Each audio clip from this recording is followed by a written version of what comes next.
Oh my god, it's the cow. The cow is doing a fucking backflip. They added the cow to the game. This is game of the year. Holy shit. Pause. Why are Nintendo products still selling out in seconds? How have they built the strongest brand loyalty in the gaming industry? Have they employed sustainable and good business practices? Or are they capitalizing on their past success?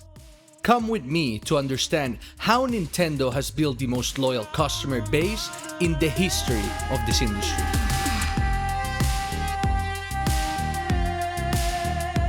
Let's talk about Nintendo for a minute. Nintendo has sparked some controversy online, mainly regarding the Switch 2 prices and the games, breaking the seal and basically being the pioneers on setting new prices for games and not in a good way. They announced the prices for the Switch 2 starting at $450 and $500 with the version that has the Mario Kart World game in it. The Switch 2 prices had the whole community outraged, mainly debating if it was worth it or not, comparing it to competitors like the Steam Deck, and even arguing about prices of the games. Games are now coming at $80 a piece, and physical versions are rumored to be at $90, and also having remastered versions, for example of Breath of the Wild, priced at $70, a game that came out for the OG Switch. Nintendo is not new to controversies or new to being judged by the gaming community. Nintendo has pretty much an anti-consumer kind of vibe to it in the community. People don't see them as they care about the customer at all. The prices for their games in the eShop or all of their digital shops barely have any discounts.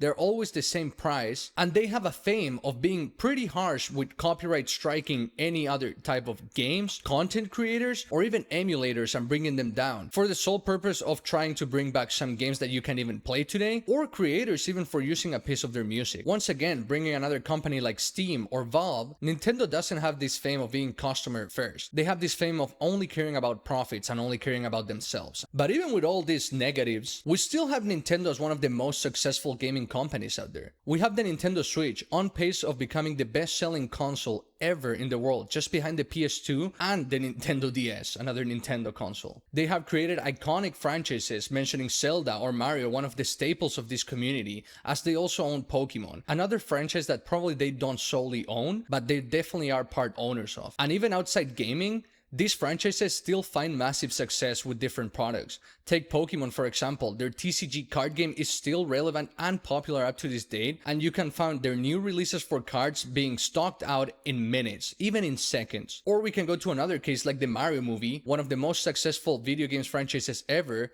venturing out to a movie and breaking world records in the box office. All of this shows that even with all the negatives that Nintendo has, their anti-consumeristic practices or their very inflated prices for consoles or games, they still have very, very loyal customers and a very loyal fan base. A fan base that will basically buy anything that Nintendo puts in front of them, and that they are very passionate about the company and the products they release. I first want to put in place that I'm not really a Nintendo fan.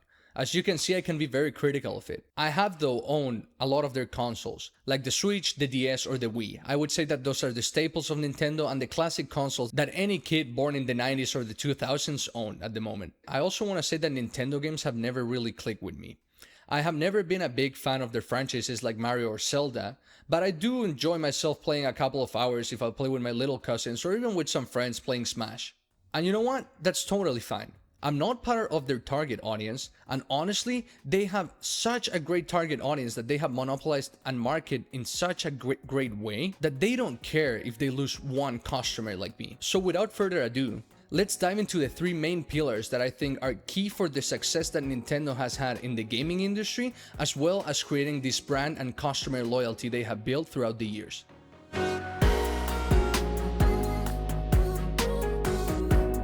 Even though the industry nowadays is full of different competitors and Nintendo may or may have not dropped their quality, it is undeniable that they have released a bunch of quality consoles and different games throughout their history. They are the sole creators of probably the most recognizable and impactful game in gaming history, Mario. I'm not gonna dive deep into Mario or the Mario franchise. This can have a whole 20, 30, or even an hour video dissecting every single detail of what made Mario the most iconic and successful video game franchise ever. They are basically the creators of the platform genre, even though technically it was Donkey Kong, which again is another Nintendo franchise, which again is very successful and very iconic. I could also name tens of other franchises that carry weight in the industry and in the Nintendo product portfolio like Zelda or Pokemon. But it's not only about the games. you gotta also think about the quality in consoles that Nintendo has been pulling out since basically the 80s. But I don't even have to go to the 80s or the 90s to mention one of the biggest and most revolutionary consoles ever created,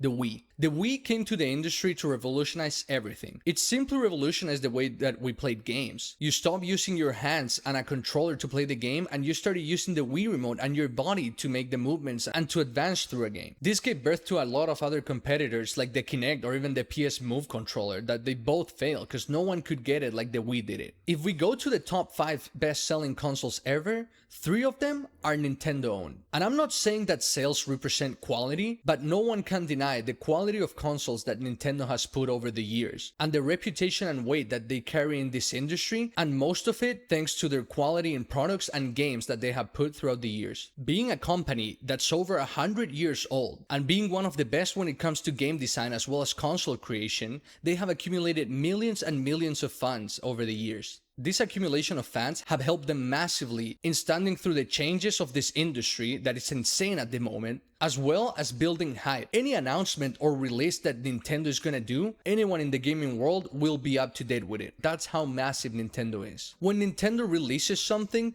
the expectations are massive. Customers are expecting top-notch quality and the best product ever. This expectation, as well as the history of Nintendo of releasing quality products, creates some loyal customers. Customers that will be there no matter what, and are probably the main and most important pillar for how they have built their brand loyalty, their product quality, which also translates into quality of a company, and it is exactly what a loyal customer will be expecting from you.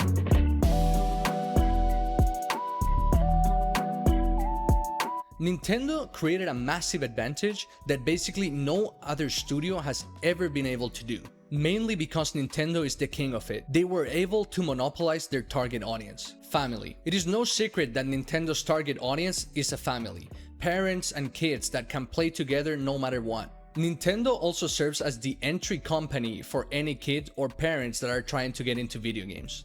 If you think about it, if any parent nowadays gonna buy a console for their kids to play, they're probably gonna choose Nintendo due to their family-friendly games as well as their accessibility and how easy it is to play and understand the games in it. If we think about it, none of the Nintendo games promote violence, most of their games promote local multiplayer, fostering sociability instead of being online all day, and as mentioned before, their games are very easy to understand and play. They offer a wide variety of playstyles. You can take it slow and stroll about Mario, die as many times as you want trying to learn the game mechanics and go to it at your pace, or you can try and be sweaty and try to speedrun Mario. You can play with your kids Mario Kart at any speed you want, activating 1,000 different navigation helps to finish the course, or you can try and sweat it out at 200cc and even play online against people. Nintendo has done this perfectly. They know how to appeal to the whole family. They can appeal to the clueless parent that has never touched a controller in their lives, to the sweaty teenager that is just playing Fortnite or Call of Duty all day in their console. What matters is that any of those members of the family will at least find a couple of hours of fun in the console, and family-friendly fun. That is exactly what sells in this day and age. They have cultivated this target audience that, let's be real, it's very marketable. A family-oriented business will always succeed in a market. It is highly marketable, usually stay away from controversy, and it pictures what everything wants: a happy family playing video games.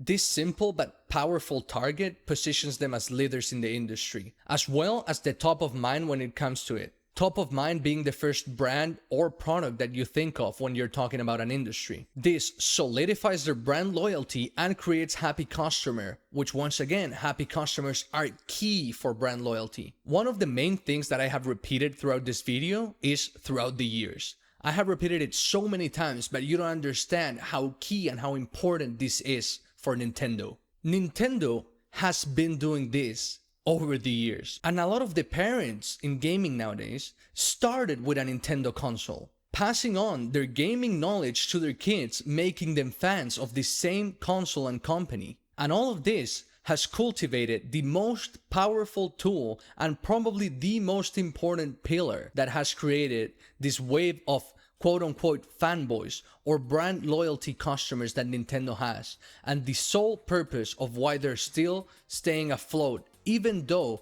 the market is becoming way more competitive, and let's be honest, Nintendo is probably not releasing the best products ever. This is...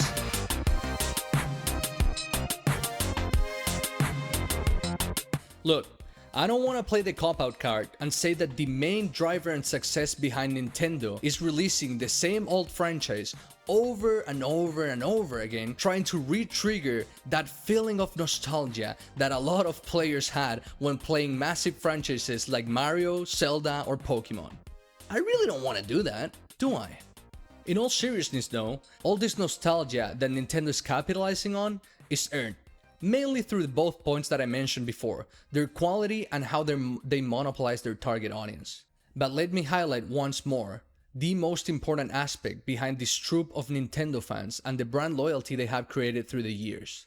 This has mainly been done by Nintendo retaining that feeling of iconic IPs as well as protecting them to a point that the only way of getting a feeling of these IPs or games is through them, and only through them. If you even try to replicate something that merely resembles a Nintendo game, they're gonna bring you down. Think about the mechanic of throwing a spherical object to catch something. This is their main driver on all of the Pal World lawsuit that's going on. Or imagine how far they go that they have patented 31 different mechanics of the game The Legend of Zelda Tears of Kingdom. I don't even have to go into details of how many emulators have been brought down by Nintendo, or even content creators that have been copyright struck in YouTube or other platforms just because they use Nintendo music or even showed a bit of gameplay of their games. And please be aware that I'm not defending stealing content or stealing someone else's IP. I'm simply highlighting how far will Nintendo go to bury deep down any mere feeling of a Nintendo game that you can find somewhere else. They only want you to find this feeling through a Nintendo product. All companies, as they should, are very protective of their IPs, but Nintendo takes the cake on being the most overprotective and the one that does the most to maintain everything under their own umbrella. In a way, we can see Nintendo creating brand loyalty through a hostage situation. Want to play a Nintendo game that was released in the 90s? Or even during the Wii era? Too bad. You can't find it in their eShop, and well, guess what? The emulators have been shut down by them. Wanna hear some of the Nintendo soundtrack? Well, you can only hear it from the source. Most likely if a creator tries to use it in their video, they're gonna get shut down. Want to give a fresh spin to a beloved franchise that's been getting the same old content for 20 years? Well, here's a lawsuit. Of course, some of these are exaggerations, but what I'm trying to get out there is that the best strategy that Nintendo has employed to create brand loyalty is limiting the availability of their product from other sources just so you can get it through them. It's like a drug. They created the purest white crystal ever, but they made sure to clean out the streets, so the only way to get it is through them. They are the only distributor of their products. And yes, they did earn the right to farm this nostalgia. At the end of the day, they are the original creators of it, and they are the ones that created these masterpieces. But once these masterpieces start being repeated all over again by the same company with minor modifications, people start noticing, and they begin getting impatient. They need more. They need more original and fresh content like the one that you used to release. As they get impatient, they start making their own mods, their own modifications, but guess what? Nintendo will try and bring it down. On the other hand though, you still have these addicts or these loyal customers that still need one more puff of this Nintendo product, and they will do anything to get their hands in this new shiny Nintendo product, for example the Switch 2, just as long as it comes from Nintendo. They don't care how good it is, they will still buy it. And this is also created, why? Because it's impossible to get it otherwise. People will not be able to play your game anywhere else if you don't get it from Nintendo. At least for PlayStation or Xbox games, you can now get them on PC. But Nintendo doesn't let you do that. You need to get them straight from the source, straight from Nintendo. This is another strategy of how a business or a studio in this case can create brand loyalty. But in my opinion, this is an unsustainable and a very bad business practice in the long term, as people will start noticing, and it may lead to losing customers in the long run.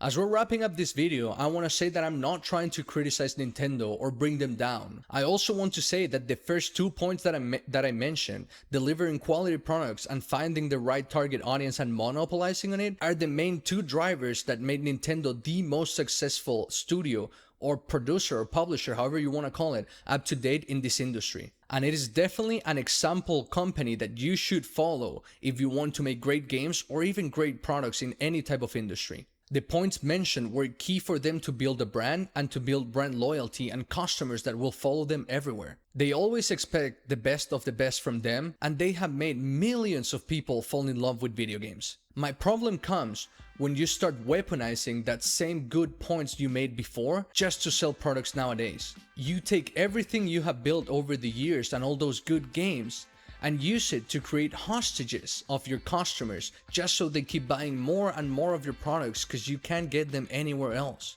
As I mentioned before, this is not sustainable since people will start noticing, and at some point sooner or later Nintendo will start losing some of these loyal fans. And yes, Nintendo has released some redefining titles like Breath of the Wild, being very innovative and having a spectacular gameplay, but let's be real here, in recent years Nintendo hasn't released anything else. But you know what? For them as a company, it's perfectly fine. They still report profits every quarter, and they're still the leaders in this industry by a mile. And this is all thanks to these loyal fans that keep supporting them, which no other company has. Think about Valve, think about PlayStation, or think about Xbox, the other big competitors in this industry. They don't have a structure of loyal fans like Nintendo do. They can't survive only of those fans, but Nintendo has, and they will keep surviving because they have this brainwashed troop of people that will follow them everywhere. Their brand loyalty is on point. Now, with the release of the Switch 2, this will bring Nintendo an opportunity to try and innovate and create enticing new titles. So we will see if they will go along the path of creating innovative titles, or if they will still repackage that nostalgia and sell you the same games with minor improvements. At the end of the day, Nintendo is still this giant that demands respect in this industry, and they are one of the biggest success case studies that you can ever study if you want to start your own business or even your own studio. You should learn from Nintendo. They are the leaders in this industry for a reason. I want to mention that this is a very surface level overview of how Nintendo built their brand loyalty, but it is something that every developer or business owner should aspire to learn more about. Building loyalty with customers always comes as how you as a business or studio show yourself to the public. If you have good products or games and always deliver when you say so, you will see yourself as reputable in the eyes of the public. But if you do otherwise, you will probably lose reputation and probably not build a very loyal fan base. I just wanted to end up with that. And I want to say that if you sat through all the video, I want to really thank you. I would appreciate you liking and subscribing the video, since this is my first video and you can expect way more from Bicho project like this. I'm an aspiring developer who also has a lot of interest in business and marketing games. In this channel, you can expect more videos like case studies like this one, or even me doing some devlogs of some games that I'm working on, or even me shitting around in Blender or different games, or just doing random stuff. I hope you guys enjoyed the video and I hope to see you in the next one. Thank you so much for watching.